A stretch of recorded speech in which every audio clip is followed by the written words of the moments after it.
6 steps waxay kugu caawinayaan in si yar oo fudud aad go'aan u qaadato si mushkilad ama caqabad ku haysta aad xal ugu hesho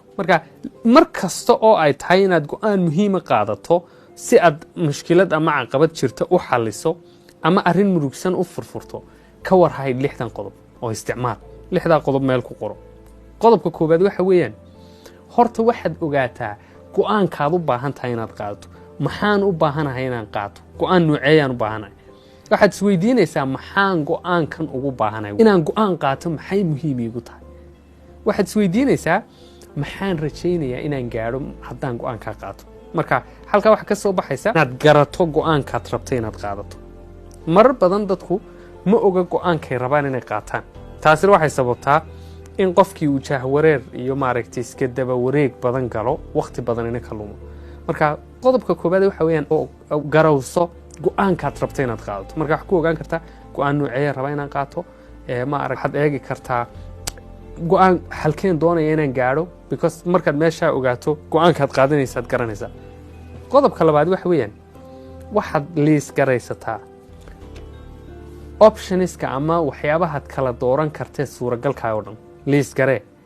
wax kasta oo suuragal optionska iyo khiyaaraadka kuu furan oo dhan liis garee sidan aan yeeli karaa sidan aan yeeli karaa sidan kale aan yeeli karaa tan aan yeeli karaa iyagaan hadhow kala dooranaa qodob soo socda laakiin liis garee wax kaste oo option kuu noqon kara option kaste oo kuu furan liis garee marka waxaad soo urursataa informationka iyo akhbaarta kaa caawin karta inaad qaadato go'aan fiican oo wax soo yara baadh oo maaragtay talana dadka weydiiso optionska jira liis garee go'aanka ugu fiican baa hadhow kuu soo bixi doona marka hadda liis garee suurtagal ahaanshaha kastoo jirta iyo option kastoo kuu furan number 3 waxaad qiimaysaa go'aankaas faa'iidada ku jirta iyo faa'iido darrada ku jirta qoro iyadana isagta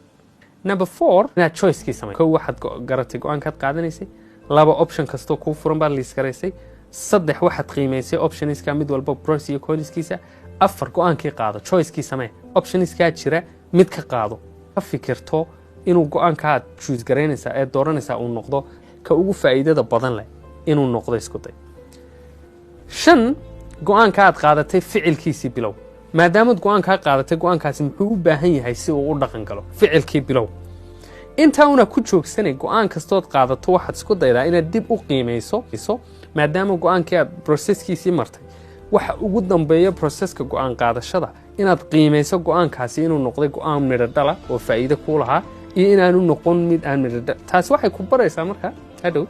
inaad kala barato go'aan qaadashada kii ku wanaagsan iyo kii aan ku wanaagsanayn